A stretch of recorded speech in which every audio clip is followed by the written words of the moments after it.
같이 읽자. 시작. 예수께서 즉시 제자들을 재촉하사 자기가 무리를 보내는 동안에 배를 타고 앞서 건너편으로 가게 하시고 무리를 보내신 후에 기도하러 따로 산에 올라가시니라. 저 무태 거기 혼자 계시더니 배가 이미 육지에서 술이나 떠나서 바람의 거스름으로 물결로 말미암아 고난을 당하더라. 밤 사경이 예수께서 바다 위로 걸어서 제자들에게 오시니 제자들이 그가 바다 위로 걸어오심을 보고 놀라 유령이라 하며 무서워하여 소리 지르거늘 예수께서 즉시 이르시되 안심하라 나니 두려워하지 말라. 베드로가 대답하여 이르되 주여 만일 주님이시거든 나를 명하사 물 위로 오라 하소서 하니라. 오라 하시니 베드로가 배에서 내려 물 위로 걸어서 예수께로 가되 바람을 보고 무서워 빠져가는지라. 소리질러 이르되 주여 나를 구원하소서 하니 예수께서 즉시 손을 내밀어 그를 붙잡으시며 이르시되 믿음이 작은 자여 왜 의심하였느냐 하시고 배에 함께 오름에 바람이 그치는지라. 배에 있는 사람들이 예수께 절하며 이르되 진실로 하나님의 아들이로소이다 하니라. 아멘. 오늘 말씀 제목 같이 한번 읽어보도록 하죠. 시작. 나다. 다시 한번 더 같이 읽어볼까요? 시작. 나다. 오늘 말씀의 제목은 바로 나다. 이 제목입니다. 이 말씀을 가지고 오늘 여러분들과 말씀을 함께 나눠보도록 하겠습니다. 우린 한치 앞도 모르는 그런 상황 속에서 살고 있습니다.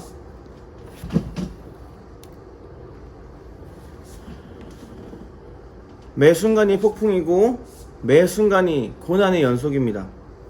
전 세계를 덮고 있는 코로나 때문에 또 그리고 그로 인한 교회를 향한 세상의 비난의 소리 때문에 또 우리의 주변까지 가까이 온 코로나 확진자 때문에 거기다 언제 3단계로 올라갈지 모르는 그런 상황 속에서 혼란 속에서 살아가고 있습니다.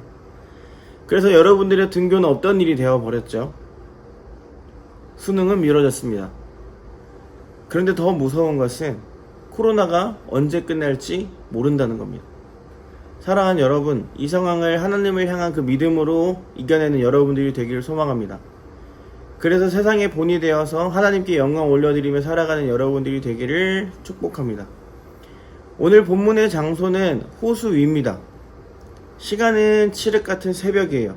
성경에 나와 있는 시간으로 계산하면 3시에서 6시 사이라고 합니다. 새벽 3시, 6시 사이. 정말 아무것도 안 보이는 그 시간. 예수님은 기도하시기 위해서 제자들을 먼저 배를 태워서 보내셨어요. 그리고 제자들은 그 어둠 속에 배를 타고 갔습니다. 그때 폭풍이 제자들을 덮칩니다. 그래서 제자들이 타고 있던 그 배는 혼돈의 상태였어요. 호수에 빠져 죽을까봐 너무 두려움 속에 살 그 시간을 보내고 있었습니다. 그때 예수님이 등장합니다. 우리 25절 같이 한번 읽어보도록 하죠. 25절입니다. 잠시만요. 마태복음 14장 25절입니다. 같이 한번 읽어보도록 하겠습니다. 시작. 밤 사경에 예수께서 바다 위로 걸어서 제자들에게 오시니. 아멘. 폭풍 속에서 있었던 제자들은 예수님의 그림자를 보고 기겁을 합니다. 귀신이 온 줄 알았던 거예요. 여기는 너무 깊은 호수의 한가운데였고 주변에 아무것도 없고 무리를 걷는다는 것이 불가능한 일이기 때문에 당연히 귀신인 줄 알았던 거예요. 폭풍 때문에 놀랐는데 귀신까지 나타나니까 정말 제정신이 아니었던 거죠. 그랬더니 예수님께서 뭐라고 말씀하시냐면 27절 같이 한번 읽어볼까요? 27절입니다. 시작. 예수께서 즉시 이르시되 안심하니 나다 나니 두려워하지 말라. 아멘. 안심해라. 나다. 얼마나 멋있어요. 길게 말씀 안 하십니다. 나다. 이 짧은 한마디에 그 배에 평안이 찾아왔습니다. 사랑하는 여러분, 여러분들이 믿는 하나님은 멋진 하나님입니다. 내가 왔다, 걱정 마라 하시는 하나님이십니다. 시온이가 잠을 잘 때 가끔 이유 없이 울 때가 있어요. 악몽을 꾼 거죠. 엄청 서럽게 웁니다. 그때 전선생님이 이렇게 말해요. 시온아, 아빠 여기 있어. 그러면 어느새 진정하고 다시 잠을 잡니다. 사랑하는 여러분, 여러분의 아빠 하나님은 예수님의 존재는 그런 존재입니다. 여러분들에게 예수님이 진짜 아빠가 되기를 소망합니다. 아빠를 그냥 이용하고 버리는 게 아니라 아빠를 진짜 의지하고 살아가는 여러분들이 되기를 주님의 이름으로 축복합니다. 다시 본문으로 돌아와서 제자들이 이제 정신을 차리고 물 위에 있는 것이 귀신이 아니라 예수님임을 알게 됐어요. 이때 베드로가 말합니다. 예수님, 저도 예수님처럼 물 위를 걷고 싶어요. 주님, 저에게 명령하시면 저는 반드시 다시 걸을 수 있습니다. 그때 예수님이 그래? 그럼 와봐. 그래서 베드로는 발을 배 밖으로 내밀었고 진짜 예수님처럼 물 위를 걸었습니다. 사랑하는 여러분, 예수님께 불가능한 것은 없습니다. 이를 믿는 여러분들이 되길 주님의 이름으로 축복합니다. 그런데 30절 같이 한번 읽어볼까요? 30절입니다. 시작. 30절 시작. 바람을 보고 무서워 빠져가는지라 소리질러 이르되 주여 나를 구원하소서 하니. 아멘. 베드로의 집중력이 여기까지였던 거예요. 물 위를 걷는 것이 너무 기뻤던 것도 잠시, 아직도 자신을 흔들고 있는 그 폭풍이 지금도 자신을 흔들고 있다는 그 사실이 너무나도 두렵고 무서워서 그 믿음이 집중력이 끊어졌습니다. 그 즉시 베드로는 가라앉았고 예수님께 살려달라고 말합니다. 그리고 예수님이 배로 베드로를 건지시고 같이 탔을 때 그제서야 폭풍은 멈췄습니다. 예수님이 그 폭풍을 멈춰주신 거예요. 사랑하는 여러분, 오늘 말씀에서 예수님은 물 위를 걸으시고 베드로를 물 위에 걷게 하시고 모든 상황을 예수님의 뜻대로 움직이게 하시는 분이었어요. 폭풍까지 멈추시는 분이었습니다. 무슨 말일까요? 인간이신 예수님이 그냥 인간이 아니라 모든 만물을 움직이실 수 있는 하나님이시라는 거예요. 모든 상황을 움직이시는 분은 하나님만 가능한 거예요. 그런데 예수님이 모든 상황을 움직였다는 것은 예수님이 하나님이었다는 것을 보여주려고 그렇게 하셨던 거예요. 사랑하는 여러분, 요즘 어떤 친구들은 교회 다니는 게 창피하다고 말합니다. 무슨 말인지 이해합니다.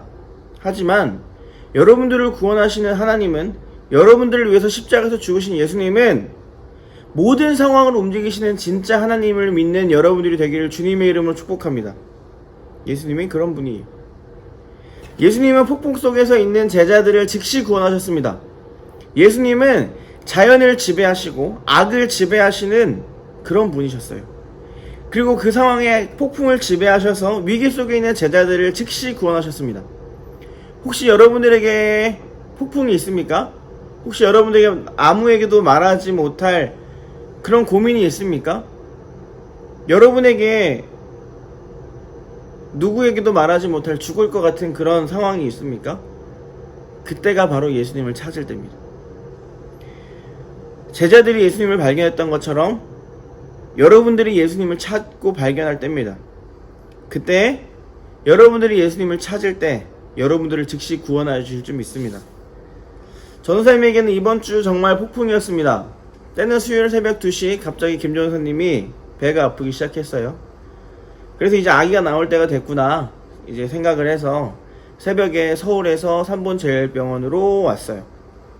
그리고 시간을 보냈는데 12시간이 지나도록 아기가 소식이 없는 거예요. 그렇다고 막 김전사님이 막 배가 아프고 막 그런 게 아니었어요. 아내는 배가 아픈지 모르겠는데 아내는 배가 아픈지 모르겠는데 간호사님들은 오히려 막 아파야 되는데 그러다가 계속 안 아픈 상태로 있었어요. 그렇게 12시간이 지났습니다. 그런데 갑자기 전사님이 밖에 잠깐 나가 있었는데 갑자기 간호사들이 막 방 안으로 들어갔어요. 갑자기 의사 선생님이 갑자기 방으로 급하게 막 뛰어 들어가셨어요. 그러더니 갑자기 전사님한테 응급수술을 해야 되니까 수술동의서에 사인을 하라는 거예요. 아기가 피를 많이 먹어서 위독하다는 거예요. 양수를 먹어야 되는데 그 안에 있는 피를 너무 많이 먹어서 위독하다는 거예요. 무슨 소리인지 이해가 안 됐어요. 그냥 잘 나오겠지 그냥 막연한 그런 모습 속에 있었는데 완전 날벼락이었죠. 그 이후에 모든 수술실의 간호사들이 분주하게 일을 하고, 의사 선생님이 뛰어들어가고, 소아과 선생님들이 뛰어들어가고, 정말 그 병원은 혼돈 그 자체였습니다. 선생님 물어봤어요. 아기랑 산모는 괜찮냐고. 산모의 생명에 지장은 없고 아기는 꺼내봐야 안다는 거예요. 피를 너무 많이 먹어서 심하면이 아니고 대부분의 이렇게 발견된 아이들은 죽는데요.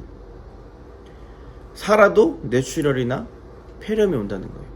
폐혈증으로 죽을 수도 있대요. 선생님 제정신이 아니었겠죠.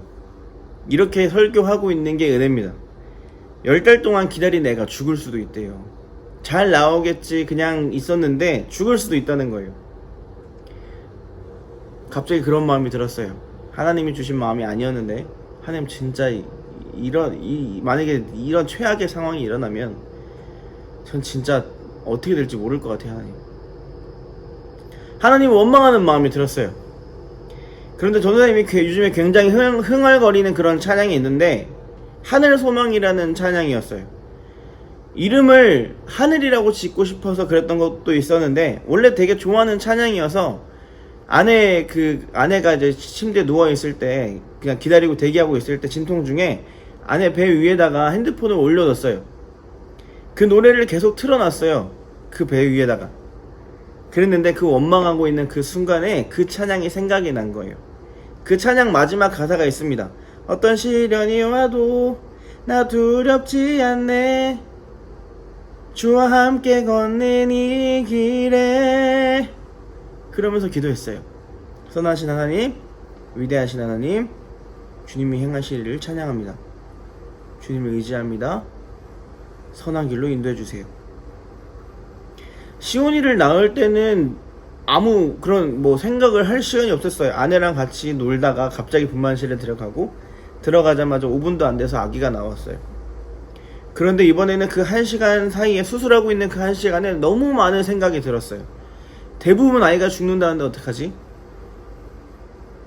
분만실에 모든 간호사가 들어갔고 산부인과 의사들, 소아과 의사들까지 총 출동해서 상황이 발생한 정말 위급한 상황이었어요. 그렇게 들어가고 5분 뒤에 아기 소리가 들렸습니다. 엄청 급하게 4분 만에 아기를 수술해서 배를 열고 꺼낸 거예요. 그러고 좀 있다가 간호사가 아기를 전선생님한테 보여줬어요. 그러면 보통 그때 어떤 시간이냐면 아빠가 아이의 얼굴을 사진 찍고 하는 그런 기쁜 시간이에요. 그런데 전선생님한테는 그 시간조차 허락이 안 됐던 거예요. 아기가 위험해요. 아기가 위독해요. 빨리 가서 확인해야 돼요. 얼굴 보셨죠? 저 올라갈게요. 계속 기도하고 그렇게 1시간이 지나고 마취된 상태의 엄마가 나왔어요. 마취를 어떻게라도 깨려고 했던 그 아내는 계속 울고 있었고 제일 먼저 기어가는 목소리로 찾았던 거는 아이가 어때? 라고 물어봤어요. 그때 소아과 연락해보니까 일단 지켜봐야겠지만 지금까지는 피를 잘 뱉고 산소호흡기 끼고 계속 지켜볼게요 라는 대답이 돌아왔어요. 그렇게 3일이 흘렀고 아기는 산소호흡기를 뗐고 대부분의 친구들이 죽거나 뇌출혈이 오거나 심각한 질병에 이를 수 있었지만 지금은 산소호흡기를 떼고 배고프면은 누구보다 악을 쓰는 그런 공주님이 됐습니다. 이렇게 생겼어요.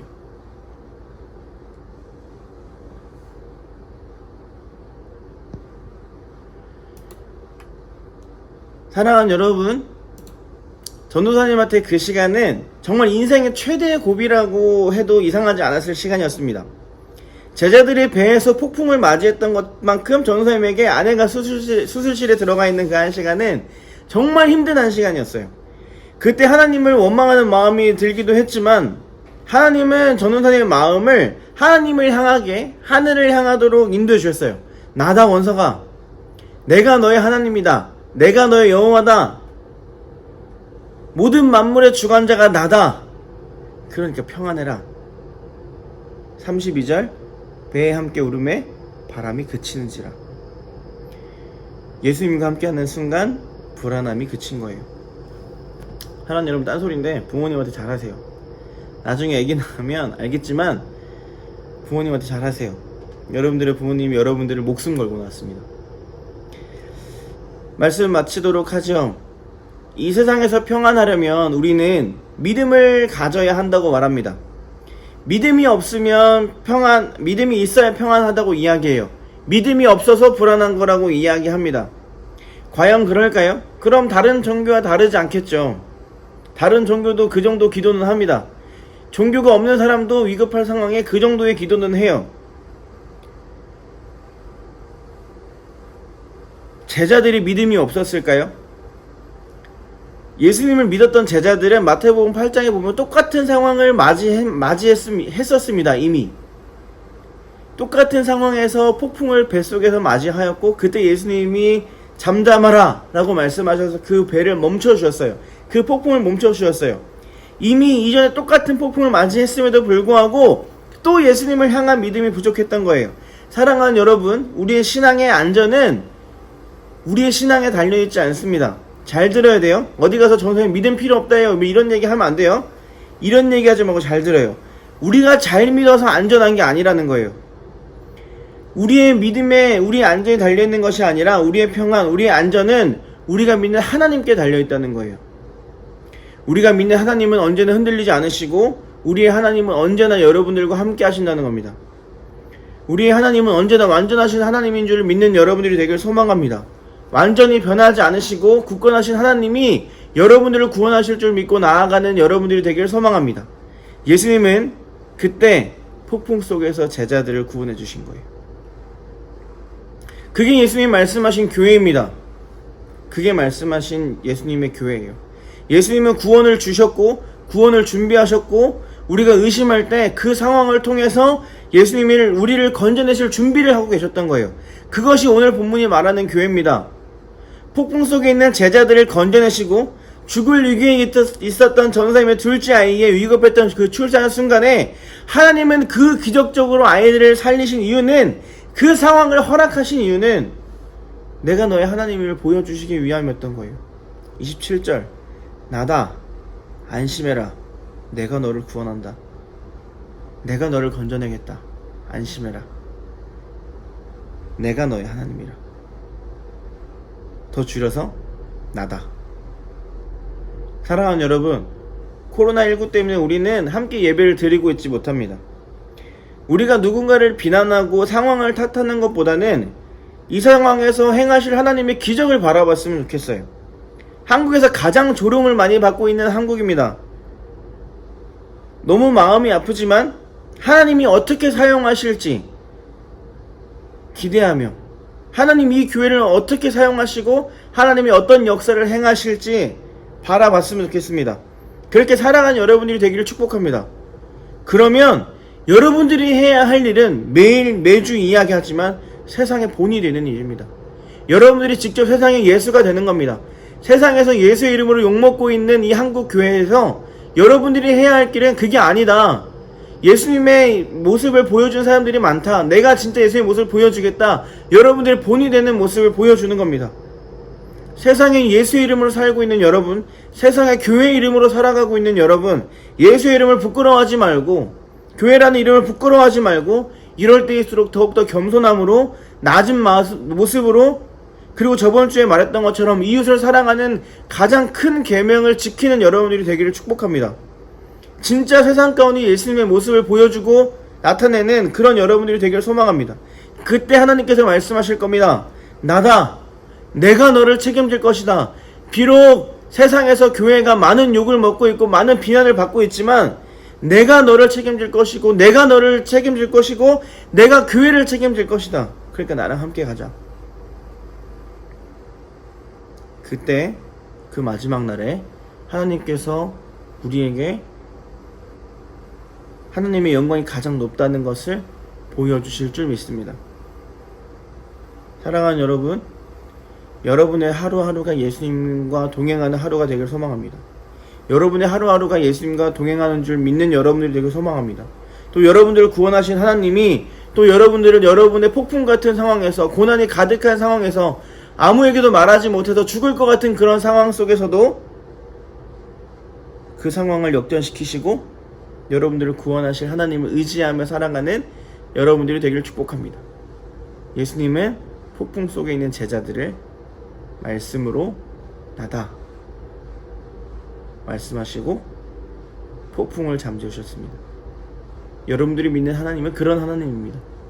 비록 세상에서 많은 안 좋은 이야기를 듣고 있는 예수님의 이름이지만 그 이름을 회복시키는 가장 선두에 여러분들이 있기를, 예수의 이름으로 세상에 살아가는 여러분들이 있기를 주님의 이름으로 축복합니다. 기도하겠습니다. 하나님, 우리의 선하신 하나님을 찬양합니다. 비록 우리의 부족함, 우리의 연약함 때문에 예수님의 이름이, 교회의 이름이 너무나도 많은 비난을 받고 너무나도 많은 비판을 받고 있지만 주님, 우리가 이때 더 낮은 모습으로, 더 겸손한 마음으로 예수님처럼 세상을 섬기게 하시고 예수님을 의지해서 우리의 이웃을 사랑할 수 있도록 주님 인도하여 주시옵소서. 정말 앞이 보이지 않습니다. 과연 우리가 교회로서 어떻게 살아가야 할지, 이 코로나19를 어떻게 헤쳐나가야 될지 너무나도 많은 고민이 있지만 그 가운데서 선하신 일을 행하실 주님을 기대하고 소망하며 바라봅니다. 아무것도 보이지 않는 그 새벽에 제자들을 찾아가셔서 무리를 걸으시고 또 제자를 찾아가시고 폭풍을 잠재우시는 주님, 우리에게도 그 은혜를 허락하실 줄 믿습니다. 주님, 우리가 주님을 의지하며 나아가기를 소망하오니 주님, 우리의 영을 주님께서 붙들어 주시옵소서. 우리 친구들이 학교를 가야 하는데 또 다시 학교를 가지 못하는 그런 상황이 됐습니다. 이제는 학원도 못 간다고 합니다. 이제는 우리가 자주 가던 음식점도 제대로 가지 못하고 우리가 자주 갔던 카페도 가지 못한다고 합니다. 하나님, 하지만 이 상황을 통해서 하나님이 이 코로나를 잠재우실 줄 믿습니다.